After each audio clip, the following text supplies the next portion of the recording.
A friend of mine left me her adorable child to keep watch, and so I did. She works overnight shifts, but sometimes also works day shifts when it calls for it. Just a little bit of backstory to fill out the missing pieces. Bear with me, okay? When I was a child, no one really read me a bedtime story. It was like this perfect family dynamic portrayed in movies. One day, I told my mom to read me a bedtime story. So what she did is she took her phone and recorded an audio of her own self saying, quotes, "If you don't go to sleep, I'ma make you sleep with your own belt."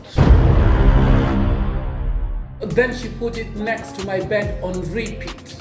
I could not sleep throughout the entire night. Next day, I was drowsy throughout my entire classes. Now that I say it out loud, it sounds pretty sad, but it sounded pretty funny inside my head.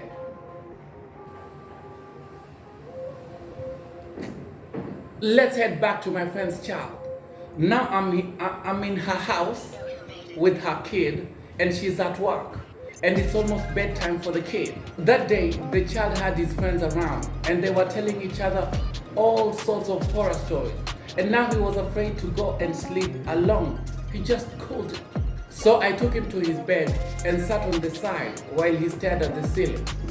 It was really awkward. So I thought to myself, why not tell him a boring bedtime story? Maybe that will put him to sleep faster.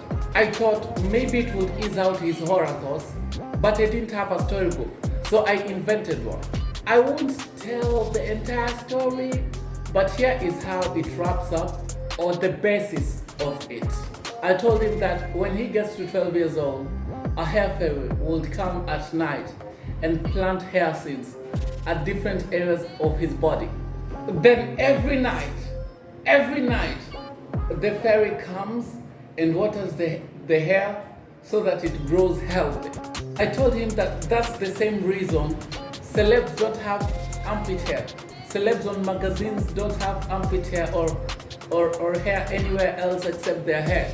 Because the night the fairy comes, they stab the fairy to death, and so they remain bowed. About a year ago, he started experiencing changes. I had even forgotten the night of the story a long time ago. One day we are sitting at the living room and his mom was around, and this child just says, "Mom, the hair fairy has started his job." I was like, did this kid just embody the hair fairy? A few days later, all his friends were talking about the hair fairy. You might say, well, why didn't you correct them? I'm sorry. The coin had already sunk too deep. Obviously, it came with a price. His mom was mad for a minute. But hey, I invented a fairy. Something even Einstein couldn't do. Now that I think about it, I should have given the fairy my own name. Don!